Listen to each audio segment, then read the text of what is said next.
History की। और बच्चे आप सभी जानते हैं UP triple S C PET परीक्षा का आवेदन शुरू हो चुके थे, और आप जानते हैं कि भाई किस तरह हम सिलेबस को खत्म करें, क्या हमको पढ़ना है। तो इसी सीरीज में बच्चे मैराथन क्लास आपके लिए शुरू कराई गई है। और आप लोग जानते हैं कि भाई आपका इतिहास जो पीईटी परीक्षा में है वो कुल 10 मार्क्स का है, और इन 10 मार्क्स को आपका डिवाइड किया गया है 5-5 मार्क्स में। किसमें? 10 मार्क्स को टोटल 5-5 मार्क्स में डिवाइड किया गया है, जिसमें पहले 5 मार्क्स में हम पढ़ रहे होंगे भारतीय इतिहास को। किसको? भारतीय इतिहास को। और अगले 5 मार्क्स जो आपके होंगे वो होंगे भारतीय राष्ट्रीय आंदोलन के, इंडियन नेशनल मूवमेंट के। तो बच्चे एक मैराथन आज जो हमारी पहली होने वाली है उसमें हम पढ़ रहे होंगे भारतीय इतिहास, यानी इस 5 मार्क्स का कंप्लीट। और मैं आपको विश्वास दिलाता हूं बच्चे, 5 मार्क्स के लिए आप कौन सी चीजें ऐसी पढ़े? क्या संपूर्ण इतिहास आप लोग पढ़ें? नहीं, उसके लिए आपको क्या करना है, एक आपका जो सिलेबस है वो आयोग द्वारा आपको दिया जा चुका है। तो आयोग ने जो सिलेबस दिया है उसी को हम अच्छे से अध्ययन करेंगे, और 5 मार्क्स में से हम कैसे सिक्योर अपने कर सकते हैं, यानी कि 5 नंबर के लिए आपको अतिरिक्त कुछ भी ना पढ़ना पड़े, किसी किताब की आवश्यकता आपको ना पड़े, तो वो कैसे सुनिश्चित किया जाएगा, इसके लिए आपकी मैराथन क्लास रखी गई है। और नेक्स्ट 5 नंबर की मैराथन हम इस इतिहास की जो दूसरी मैराथन होगी उस पार्ट में ले रहे होंगे। सभी बच्चों का स्वागत है, दिल से स्वागत है, आप सब लोगों का धन्यवाद है। तो मैं एक बार तो ओवरव्यू ले लेते हैं बच्चे, क्या सिलेबस है, क्या इसका सिलेबस है इतिहास का। आप लोग एक बार मेरी आवाज ठीक से सुन पा रहे हैं, देख पा रहे हैं? बताएंगे एक बार बच्चे, आप लोग सुन पा रहे हैं अच्छे से? वीडियो क्वालिटी क्लियर है? कोई परेशानी तो नहीं है किसी को? बताएंगे बच्चे, बताएंगे बच्चे? Very good. नहीं बच्चे, कुछ भी नहीं पढ़ना पड़ेगा, उसके लिए मैं विश्वास दिलाता हूं आपको। एक बार मैराथन आप देख लीजिए। और दूसरी चीज मैं आपको बताता हूं, इसकी पीडीएफ आपको तैयार करने की बिल्कुल जरूरत नहीं है। बस आप ध्यान से बैठ करके मेरी बात सुने कि मैं आपसे क्या बोल रहा हूं। आप अपने की पॉइंट्स बना सकते हैं। इसकी पीडीएफ आपको रोजगार विद अंकित ऐप पर आप जाएंगे प्ले स्टोर में। जिन बच्चों ने अभी भी ऐप को इंस्टॉल नहीं किया है तो वो पहले तो ऐप को इंस्टॉल कर लेंगे। प्ले स्टोर पर मिल जाएगा आपको रोजगार विद अंकित ऐप। तो वहां एक पीडीएफ फोल्डर होगा, उस पीडीएफ फोल्डर में आपको पीईटी में क्या मिल जाएगा, ये आपकी मैराथन क्लास की पीडीएफ हैंड रिटन आपको मिल जाएगी। तो इस चीज के लिए आपको बिल्कुल परेशान नहीं होना है कि आपको लिखना है कि आप धीमे पढ़ा रहे हैं या तेज पढ़ा रहे हैं। तो आप बस ध्यान से सुनते रहे बातों को। पीडीएफ बच्चे आपको बहुत अच्छी हैंड राइटिंग में मिल जाएगी। तो आप एक बार क्लास को अब देखें और एक बार आप लोग पीडीएफ पढ़ लेना। और मैं कहता हूं कि ये 5 मार्क्स आपके कोई आपसे छीन नहीं सकता है। तो पूरे 5 नंबर सिक्योर करने के लिए क्लास है, जिसमें बच्चे क्या सिलेबस दिया हुआ है ध्यान से समझना है, बिल्कुल ध्यान से समझेंगे। तो क्या है, पहला हमारा इसमें भारतीय इतिहास में है सिंधु घाटी सभ्यता, यानी सिंधु घाटी सभ्यता के विकास के बारे में।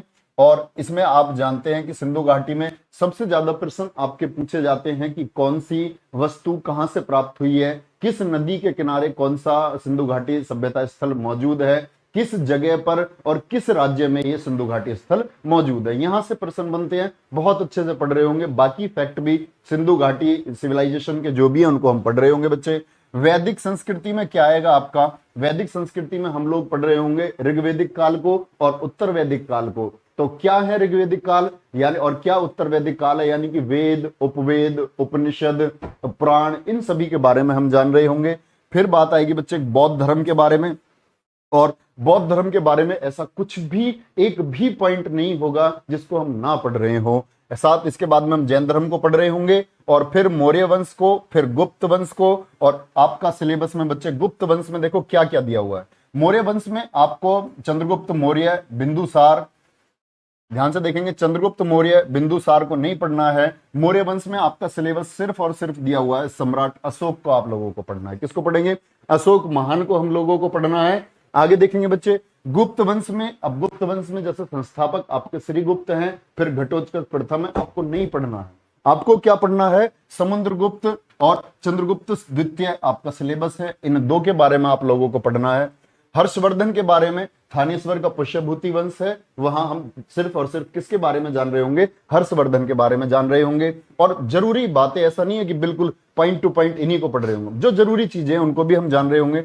राजपूत काल, राजपूत काल से तात्पर्य है बच्चे कि जो त्रिपक्षीय संघर्ष कन्नौज का हुआ, किस तरह राजवंशों का उदय हुआ, किस तरह गुर्जर प्रतिहारों ने काम किया था। गुर्जर प्रतिहार कौन थे, चौहान वंश के बारे में हम जान रहे होंगे और अन्य राष्ट्रकूट वंश के बारे में भी हम जान रहे होंगे। फिर सल्तनत काल हमारा आएगा जिसमें हम पढ़ रहे होंगे बच्चे गुलाम वंश से लेकर के मुगल वंश की शुरुआत तक, यानी 1526, 1206 से लेकर 1526 इसको हम पढ़ रहे होंगे। इसके बाद आपका कंप्लीट दिया हुआ है मुगल साम्राज्य। क्या दिया हुआ है? कंप्लीट आपका मुगल साम्राज्य बताया हुआ है, तो फिर हमको मुगल साम्राज्य को पढ़ना है।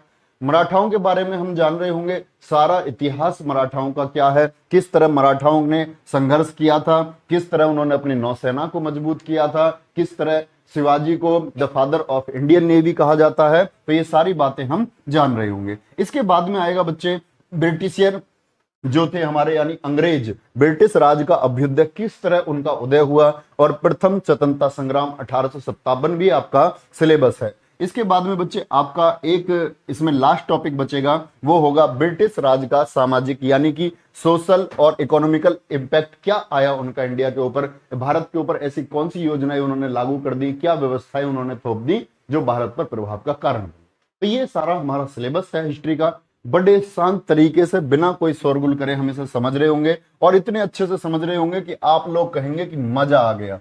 और अगर मजा आ जाए किसी चीज में तो उससे बढ़कर क्या हो सकता है, वो भी इतिहास जैसे विषय में मजा आना अपने आप में एक बड़ी बात है। तो सबसे पहले हम इसकी शुरुआत करेंगे बच्चे, बौद्ध धर्म और जैन धर्म को समझेंगे, फिर हम इंडस वैली यानी सिंधु घाटी सभ्यता को, और उसके बाद में वैदिक संस्कृति को हम लोग पढ़ रहे होंगे। तो एक बार सभी बच्चे एक साथ थम्स अप करेंगे और सब बोलेंगे we are ready for class, और एकदम शांत होके आप लोग बैठ जाइए। क्या बातें मैं आपको बता रहा हूं तो उन बातों को हम लोग शुरू करेंगे। ठीक है बच्चे,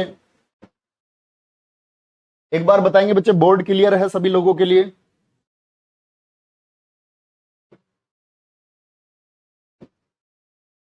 बोर्ड पर आप लोग साफ देख पा रहे हैं? एक बार बताएंगे बच्चे। तो हम क्या शुरू करने वाले हैं, आपका भारतीय इतिहास में, भारतीय इतिहास की इस पहली मैराथन में। और बच्चे किसी भी परीक्षा के लिए आप लोग लिखने की आपको आवश्यकता नहीं है, किसी भी परीक्षा में मैं ये बताता हूं, ये वो मेजर टॉपिक है जहां से हर परीक्षा में प्रश्न बनता है। किसी भी परीक्षा की आप तैयारी कर रहे हैं, मैराथन पीईटी के लिए है, लेकिन ऐसा थोड़ी हो सकता है कि भाई हिस्ट्री में पीईटी के लिए हर्षवर्धन का अलग क्वेश्चन होता है या एसएससी की बाकी परीक्षाओं में हर्षवर्धन का कोई अलग प्रश्न ऐसा निश्चित होता है। तो ऐसा कहीं नहीं होता है बच्चे। ओके, एक बार सभी लोग क्लास को शेयर कर देंगे, सभी बच्चे एक बार क्लास को शेयर कर देंगे जोरदार तरीके से। और हम शुरू कर रहे हैं बच्चे, क्या सबसे पहले मैं आपको समझाने जा रहा हूं बौद्ध धर्म। बौद्ध धर्म, बौद्ध धर्म के बारे में बच्चे आप लोग क्या जानते हैं कि मैं अगर आपको कुछ डाटा बताऊं कि 2011 की जनगणना के अनुसार वर्तमान में बौद्धों की संख्या भारत में लगभग 84 लाख है। अब ये बौद्ध थे कौन, ये नया धर्म आया कहां से? आप सभी जानते होंगे कि गौतम बुद्ध ने इस धर्म को इंट्रोड्यूस कराया और गौतम बुद्ध ने इस धर्म का प्रचार प्रसार, इसकी शिक्षाएं लोगों को दी। बाद में कई राजाओं ने भी इसका प्रचार और प्रसार किया। अब बात आती है बच्चे कि बौद्ध धर्म में गौतम बुद्ध की शिक्षाएं क्या हैं, गौतम बुद्ध कौन थे, तो सबसे पहले हमको इसे जानना होगा। तो इसकी शुरुआत करते हैं बच्चे। इसकी शुरुआत हम करेंगे कि बौद्ध धर्म के संस्थापक कौन है। बौद्ध धर्म के संस्थापक कौन है आपके? तो आप लोग कहेंगे गौतम बुद्ध। कौन है? गौतम बुद्ध इसके संस्थापक हैं। गौतम बुद्ध इसके संस्थापक हैं। बच्चे नोट करने की बिल्कुल आवश्यकता नहीं है, मैंने आप लोगों को बताया ना, नोट करने की आवश्यकता नहीं है। इसके हैंड रिटन पीडीएफ आपको रोजगार विद अंकित ऐप पर मिल जाएंगे, पीडीएफ फोल्डर के नाम से बड़ी आसानी से मिल जाएंगे। निश्चिंत रहें, बिल्कुल परेशान होने की आपको आवश्यकता नहीं है। एसएससी जीडी वाले बच्चों के लिए बिल्कुल ये शानदार क्लास साबित होगी, बच्चे ले सकते हैं आप।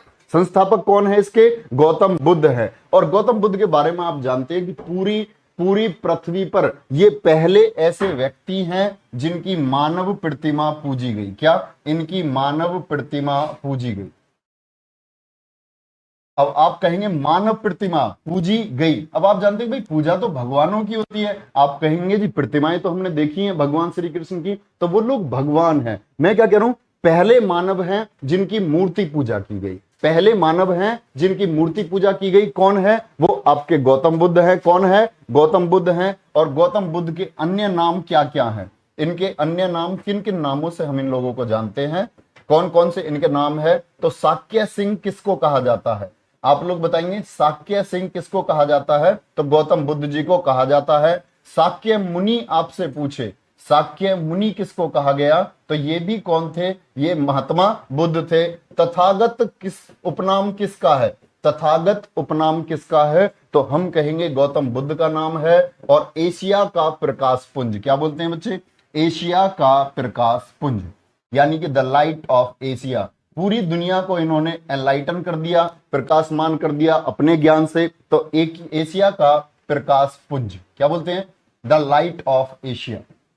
लाइट ऑफ एशिया किसको कहा जाता है?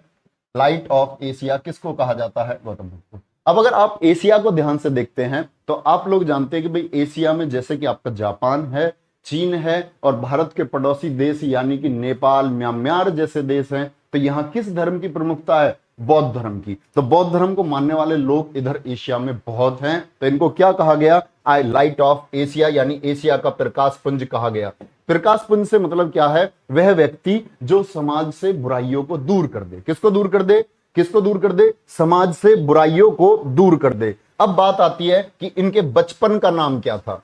सिद्धार्थ, बचपन का नाम नोट करेंगे बच्चे। बचपन का नाम क्या था इनके का? तो बचपन में इनको कहा जाता है कि इनका नाम था सिद्धार्थ। बचपन का नाम इनका सिद्धार्थ था। इनकी माता कौन थी? तो माता इनकी थी महामाया। कौन थी? महामाया इनकी माता थी। प्रश्न पूछा गया है कि इनकी जो माता महामाया थी ये किस वंश से संबंध रखती थी? तो ये कौन सा था? कोली गणराज्य। नोट कर लेंगे बच्चे, कोली गणराज्य से इनका संबंध था। बात क्लियर है कि इनकी माता किस वंश से थी? कोली गणराज्य से। अब इनका वंश भी तो पूछा जाएगा। तो इनका वंश तो वो होगा ना जो इनके पिता का वंश था। तो इनके पिता कौन थे? पिता थे इनके शुद्धोधन। कौन थे पिता?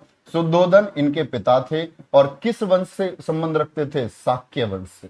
अगर मैं आपसे पूछूं बच्चे कि महात्मा बुद्ध जो हैं उनका संबंध किस वंश से था?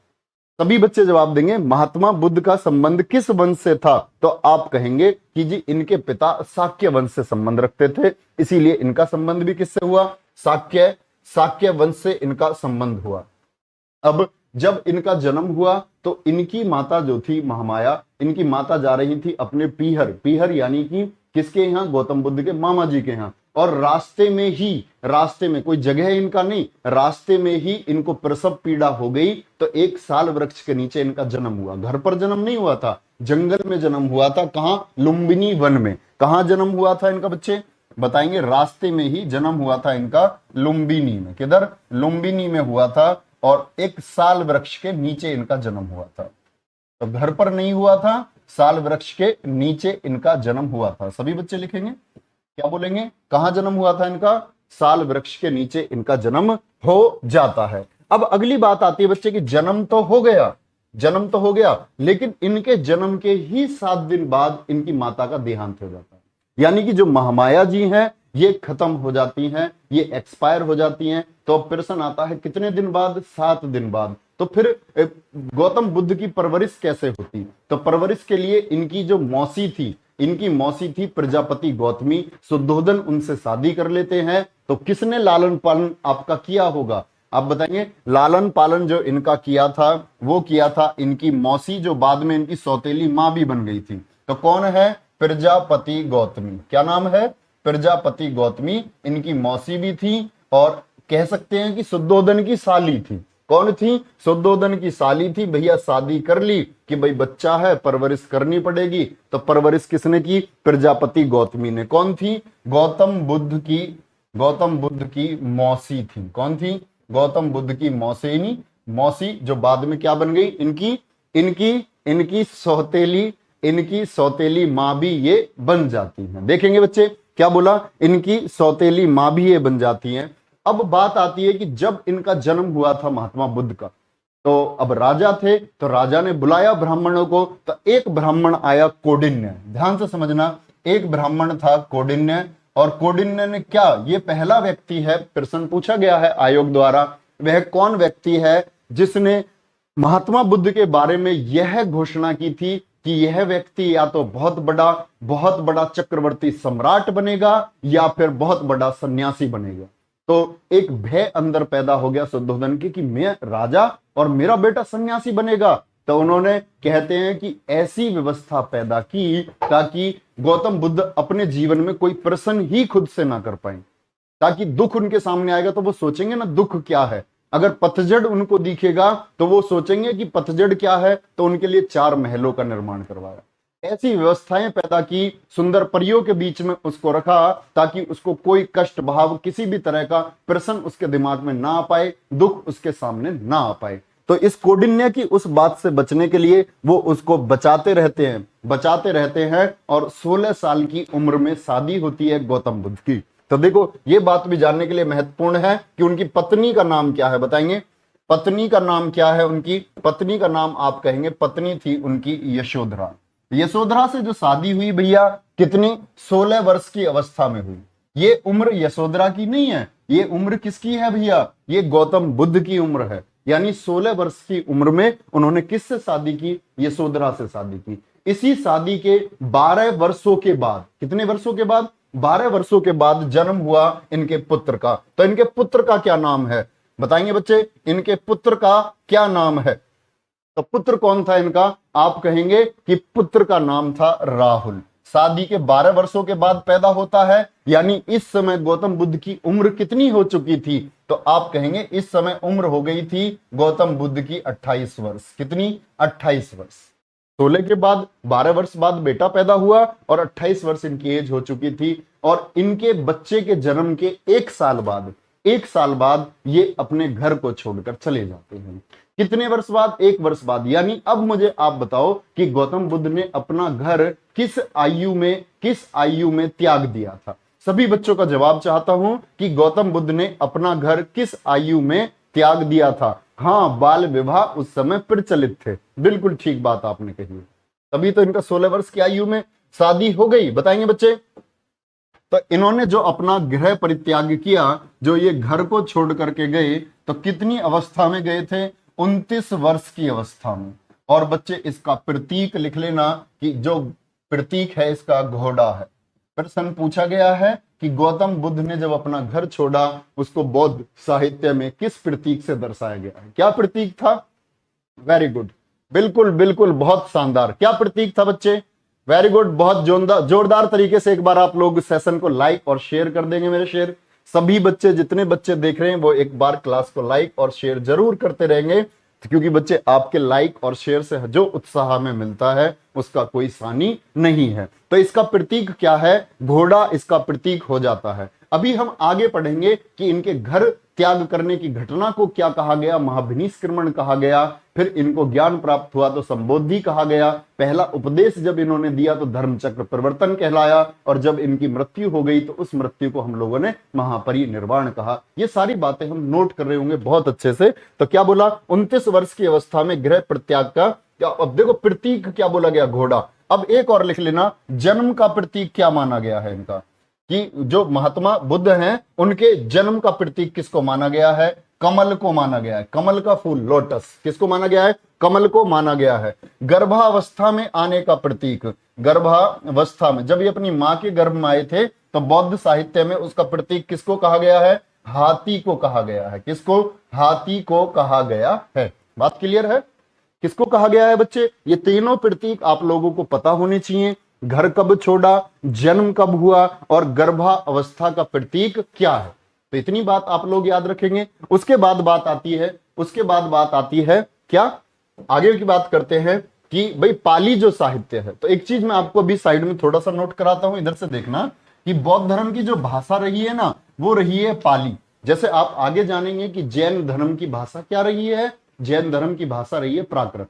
तो बच्चे ये भाषाएं शुरू में नहीं थी, सबसे पहले तो संस्कृत थी ना, वैदिक संस्कृत। फिर संस्कृत से बाद में ये भाषाएं डेवलप हुई, प्राकृत भाषा, पाली भाषा, फिर हमारी हिंदी बनी।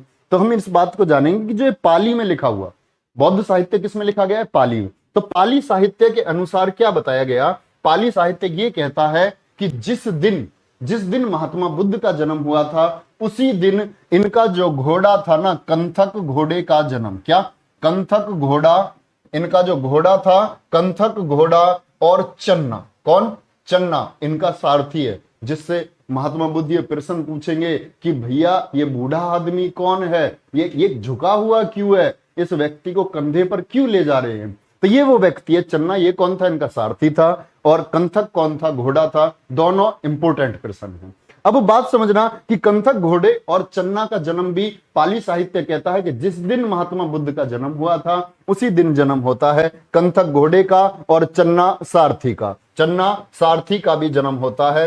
तो बात आती है कि जो आपके गौतम बुद्ध को बड़े विलास के साथ, बड़ी सुविधाओं के साथ, बहुत आश्चर्यजनक स्थितियों में, ताकि उसको सिर्फ और सिर्फ सुख पैदा हो, ऐसी स्थितियों में रखा गया। लेकिन वो दिन आया जिस दिन के लिए शुद्धोधन चिंतित थे। तो शुद्धोधन चिंतित थे। वह दिन कब आता है कि एक बार राजकुमार जिद पकड़ लेते हैं कि भाई मुझको आप राज्य घुमाने ले चलें। और किससे जिद पकड़ लेते हैं? चन्ना से। तो चन्ना जब उनको लाख मना करने के बावजूद, उनकी जिद के बावजूद, उनको जब राजा शुद्धोधन मौजूद नहीं होते हैं तो युवराज के आदेश की वजह से चन्ना को ले जाना पड़ता है। और कैसे क्या दृश्य हुए तो पूछे गए हैं प्रश्न, क्या क्या इन्होंने देखा। 4 ऑप्शन आपको दे सकता है बच्चे, जिसमें से इनमें से चीजें एक मिस होगी और आपसे पूछ लेगा कि क्या दृश्य देखा था और क्या दृश्य नहीं देखा था। तो क्या देखा? सबसे पहले देखा एक बूढ़ा आदमी। कौन से 4 दृश्यों के बारे में बात कर रहे हैं कि जब चन्ना के साथ आते हैं तो वो 4 दृश्य जिनको कहा गया है पाली साहित्य के अनुसार। तो पहला तो है बूढ़ा व्यक्ति इन्होंने देखा जो कमर झुकाए हुए था। इन्होंने पूछा कि चन्ना, इस व्यक्ति की कमर क्यों झुकी हुई है? क्योंकि इनको तो बूढ़े से दूर रखा गया था। सिर्फ यंग जनरेशन के लोग ही इनसे मिल सकते थे। आप कहेंगे कि अपने पिता से भी नहीं मिलते थे, तो राजा शुद्धोधन की कमर झुकी नहीं थी। प्रश्न आया कमर झुके हुए। इन्होंने बोला कि यार बूढ़ा व्यक्ति इसे कमर झुकाते हैं। तो इन्होंने बोला युवराज, ऐसी अवस्था हर किसी के जीवन में आती है कि जब व्यक्ति को झुककर चलना पड़ता है। दूसरी प्रश्न आया, इन्होंने देखा एक बीमार व्यक्ति था। इन्होंने बोला ये व्यक्ति ऐसे क्यों परेशान है, ऐसे क्यों खास रहा है, ऐसी लाचारी की अवस्था में क्यों है? तो उन्होंने कहा युवराज, ऐसी स्थिति आती है कि व्यक्ति बीमारी से ग्रस्त हो जाता है, और बीमारी जो कि युवराज को अभी तक नहीं आई थी। तो ये क्या है? अब प्रश्न दिमाग में आएंगे। फिर देखते हैं, एक व्यक्ति को ले जा रहे थे, मृत व्यक्ति था। क्या था? मृत व्यक्ति था। क्या था? व्यक्ति मृत व्यक्ति था। इन्होंने बोला इसको ऐसे क्यों ले जा रहे हैं? इन्होंने बोला कि युवराज, एक समय ऐसा आता है कि इस जीवन का अंत होता है। ये जो हमने जीवन जिया है, आप जी रहे हैं, मैं जी रहा हूं, एक दिन इस जीवन का अंत भी होगा। फिर बाद में इन्होंने देखा एक सन्यासी। क्या देखा? एक सन्यासी बड़ा शांत बैठा हुआ था, बहुत शांत बैठा हुआ था। इन्होंने बोला ये व्यक्ति इतना प्रसन्न और शांत क्यों बैठा हुआ है? इन्होंने बोला कि महाराज, इस व्यक्ति ने सब कुछ त्याग दिया है, इस व्यक्ति ने अपनी इंद्रियों को जीत लिया है, इस व्यक्ति ने जो मोह था उसको खत्म कर लिया है, इसीलिए यह व्यक्ति प्रसन्न मुद्रा में बैठा हुआ है और एकदम शांत है। बड़े प्रभावित हुए और सोचा अगर प्रसन्नता का सबसे बड़ा कारण सन्यासी हो सकता है तो क्यों ना मैं भी सन्यासी बन जाऊं। तो सोच विचार करते हैं और उसके बाद ये डिसीजन ले लेते हैं कि मुझको भी क्या बनना है? सन्यासी बनना। और घर से चले जाते हैं। जिस घटना को क्या कहा गया, जिस घटना को मैंने बताया कि 29 वर्ष की अवस्था में गए घर छोड़ करके, उस घटना को कहा गया है बच्चे महाभिनिष्क्रमण। क्या कहा गया है? महाभिनिष्क्रमण कहा गया है। प्रश्न पूछा गया है महात्मा बुद्ध के घर छोड़कर जाने की घटना को क्या कहा गया है? बताएंगे बच्चे। महाभिनिष्क्रमण कहा गया। क्या कहा गया है? सभी बच्चों का जवाब चाहता हूं कि महाभिनिष्क्रमण कहा गया है। अब बात आती है बच्चे कि जब महात्मा बुद्ध का जन्म हुआ, ध्यान से समझना, महात्मा बुद्ध का जन्म हुआ और उनको ज्ञान प्राप्त हुआ, तीसरा उनकी जो मृत्यु हुई, ये तीनों पूर्णिमा के दिन हुई थी। किस दिन हुई थी? पूर्णिमा के दिन। इसीलिए बुद्ध पूर्णिमा को बड़े उत्सव, बड़े आयोजन उसके लिए किया जाता है और ये लोग बड़े स्तर पर उसको मनाते हैं। क्या नाम है? पूर्णिमा उस दिन का नाम है। जन्म, ज्ञान और मृत्यु, ये तीनों किस दिन हुए? महात्मा बुद्ध के पूर्णिमा के दिन हुए थे। किस दिन हुए थे? पूर्णिमा के दिन हुए थे। अब घर से चले गए तो कहां पहुंचते हैं? कहां पहुंचे? ये पहुंचे उरुवेला। उरुवेला कहां है? गया बिहार में है। तो नोट कर लेना, कहां पहुंचते हैं? उरुवेला। उरुवेला कहां है भैया? ये आपका गया डिस्ट्रिक्ट। गया डिस्ट्रिक्ट कहां? बिहार का गया पहुंच जाते हैं और क्या बोलते हैं कि भैया अब तो साधना करनी है और सन्यासी बनना। क्या बनना है? सन्यासी बनना है। उरुवेला पहुंच जाते हैं और यही एक ग्राम था, नाम है संप्रति ग्राम। संपत्ति ग्राम भी आप लोग लिख सकते हैं। संपत्ति ग्राम में ये फिर क्या करते हैं, ये तपस्या पर बैठ जाते हैं। किस पर बैठ जाते हैं? तपस्या पर। और ऐसा नहीं है तपस्या पर अकेले बैठे थे, इनके साथ 5 ब्राह्मण और बैठे थे। ध्यान से समझना, 5 ब्राह्मण इनके साथ बैठे, तपस्या चलती रहती है और एक दिन ये खुद से प्रश्न कर लेते हैं कि भाई 6 वर्ष तपस्या को हो गए हैं, 6 वर्ष तपस्या को हो गए हैं और किस वृक्ष के नीचे बैठे हुए हैं? पीपल वृक्ष है। क्या है? पीपल वृक्ष के नीचे बैठे हुए हैं। और ध्यान से समझना, इस पीपल वृक्ष के नीचे कौन सी नदी है? ये साइड में बह रही है इनके निरंजना नदी। दोनों ही प्रश्न पूछे गए हैं, वृक्ष भी और नदी भी, जगह भी, तीनों की बात हम कर चुके। अब बात आती है बच्चे कि 5 लोगों के साथ तपस्या पे बैठे हैं, ज्ञान ज्ञान। अब आप सोचते हैं ज्ञान कैसे आता होगा? आपके दिमाग में भी तो प्रश्न आना चाहिए, ज्ञान कैसे आता होगा? तो वो सारी चीज, जैसे आप हल किसी और से मांगते हो, आप प्रश्न अपनी समस्याओं का बच्चे किसी और से करते हो, आपके अंदर भी प्रश्न आता होगा, ये आत्मा क्या होती है? आप सोचते होंगे परमात्मा क्या होता है, आत्मा से परमात्मा कैसे मिलती है, आत्मा और परमात्मा को अलग अलग कैसे हम कर सकते हैं? तो ये प्रश्न आपके दिमाग में भी आएंगे, तो आपको हल नहीं मिलेगा। आप सोचेंगे यार पता नहीं क्या चीजें हैं। तो जब इन चीजों का ज्ञान मनुष्य को हो जाता है, सत्य का ज्ञान मनुष्य को हो जाता है, उसी को बोलते हैं ज्ञान का आ जाना। किसका आ जाना? ज्ञान का आ जाना। और इस ज्ञान को प्राप्त किसने किया? इस ज्ञान को प्राप्त इन्होंने किया 6 वर्षों के बाद। कितने वर्ष की तपस्या के बाद? 6 वर्ष की तपस्या के बाद। 6 वर्ष की तपस्या से मतलब है इनकी आयु भी हो चुकी है बच्चे 35 वर्ष। कितनी हो चुकी है? 35 वर्ष इनकी आयु हो चुकी है। अब ज्ञान मिल गया तो कहते हैं कि जब एक वृक्ष के नीचे बैठे हुए थे तो उसी ग्राम के, जो ग्राम विस बोलते थे, जैसे छोटी यूनिट पहले होती थी विस, तो उस विस्पति जो उस ग्राम का प्रधान होता था, जो हम ऋग्वेदिक साहित्य में भी पढ़ रहे होंगे बच्चे, तो ध्यान से समझना, वहां के जो प्रधान आप लोग समझ सकते हैं, उसकी लड़की आती है तो वो लड़की प्रसाद देने आती है। अब सन्यासियों ने तो यह तय कर रखा था कि हमें किसी से बात नहीं करनी है, कठोर तपस्या पर थे। तो महात्मा बुद्ध ने सोचा यार इतनी कठोर तपस्या क्यों ना एक बहुत कठोर तपस्या से भी ज्ञान नहीं हासिल हो पा रहा है, और बिल्कुल लो अगर कोई और मार्ग अपना रहे तो भी ज्ञान प्राप्त नहीं हो रहा, तो क्यों ना एक बीच का मार्ग अपनाएगा। तो बीच के मार्ग में वो विनम्र हुए और वो प्रसाद उन्होंने उस लड़की से ग्रहण कर लिया, जिसके बाद वो 5 सन्यासी उनको छोड़ करके, उनसे रुष्ट होकर के, लड़ करके वहां से चले जाते। और कहते हैं जैसे ही वो सन्यासी गए, उसके बाद में जो प्रसाद उस लड़की से उन्होंने खाया, तो ज्ञान प्राप्त हुआ। किसको? महात्मा बुद्ध को। ध्यान से देखना बच्चे, क्या उनको ज्ञान प्राप्त हुआ? किसको? महात्मा बुद्ध को। तो कितने वर्ष तपस्या की थी? सब बच्चों का जवाब चाहता हूं, कितने वर्ष तपस्या उन्होंने की थी? बताएंगे एक बार बच्चे? सब कुछ पीडीएफ में मिलेगा, सब कुछ पीडीएफ में मिलेगा। अरे आज मूल विधि का दिन नहीं है, मूल विधि पढ़ रहे होंगे मेरे शेर, तो एक बार आप लोग हिस्ट्री पढ़ लीजिए, फिर बेसिक लॉ को हम लोग पढ़ रहे होंगे।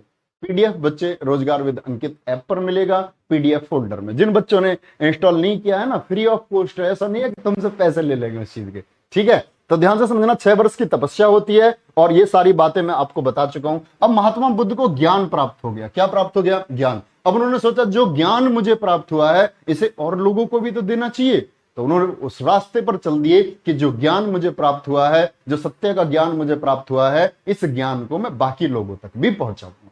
ठीक है, तो इसी क्रम में वो कहां पहुंचते हैं? पहला उपदेश जो उन्होंने दिया अपना, पहला उपदेश वो देते हैं बच्चे। बहुत प्रश्न पूछा जाता है, कहां? सारनाथ में। और इसी सारनाथ का पुराना नाम है ऋषिपत्तनम। क्या नाम है? ऋषिपत्तनम इसी को कहा जाता है। ध्यान से समझना, इसी सारनाथ को क्या बनाते हैं बच्चे? इसी सारनाथ को हम ऋषिपत्तनम भी पुकारते हैं। तो अगर विकल्प में सारनाथ न लिख करके ऋषिपत्तनम आ जाए तो घबराना नहीं है। अब उपदेशों की बात आती है, तो पहला उपदेश जो इन्होंने दिया, इसी घटना को कहा गया बौद्ध साहित्य में धर्म चक्र परिवर्तन। क्या? धर्म चक्र परिवर्तन इसी को कहा गया। एक घटना महाभिनिष्क्रमण, जो घर परित्याग की हुई। दूसरा, जब इन्होंने ज्ञान दिया तो क्या हुआ बच्चे? क्या हुआ? धर्म चक्र परिवर्तन हुआ। धर्म चक्र परिवर्तन यानी कि इन्होंने ये ज्ञान और लोगों को देना शुरू किया। और जो इसी में बच्चे, यही पहले उपदेश के साथ आप अंतिम उपदेश भी नोट करेंगे। ये भी प्रश्न पूछा जाता है कि अंतिम उपदेश कहां दिया था? पहला उपदेश, अंतिम उपदेश इन्होंने दिया था श्रावस्ती में। कहां? श्रावस्ती में दिया था। अगर आपसे पूछे सबसे अधिक उपदेश कहां दिए थे? सबसे अधिक उपदेश, सबसे ज्यादा उपदेश किस जगह पर इन्होंने दिए? सबसे अधिक उपदेश जो दिए थे इन्होंने, ये भी कहां दिए थे बच्चे? ये भी श्रावस्ती में दिए थे। ठीक है, एक पूछेगा आपसे, देखो छोटे छोटे क्वेश्चन है, एक आपसे पूछेगा सर्वाधिक वर्षावास कहां बिताए। अभी मैं इस शब्द को समझाऊंगा कि वर्षावास क्या होता है। सर्वाधिक वर्षावास, सर्वाधिक वर्षावास जो इन्होंने किया था, कहां किया था, वैशाली में किया था। कहां किया था, वैशाली में किया था। और बच्चे आपसे पूछे अगर अंतिम वर्षावास कहां किया था, अंतिम वर्षावास कहां किया था, तो आप लोग बोलेंगे कि वैशाली में किया। अब ये वर्षावास क्या होता है, तो बच्चे जो बौद्ध भिक्षु होते हैं वो पूरे साल इस तरह घूमते रहते हैं, लेकिन जब वर्षा ऋतु आती है, बारिश का मौसम आता है, तो एक जगह ठहर जाते हैं। एक जगह ठहरने का मतलब है, आपने नाम सुना होगा मठ। क्या होता है, मठ। वैल्यू वन विहार भी जिनको हम बोलते हैं, तो ये एक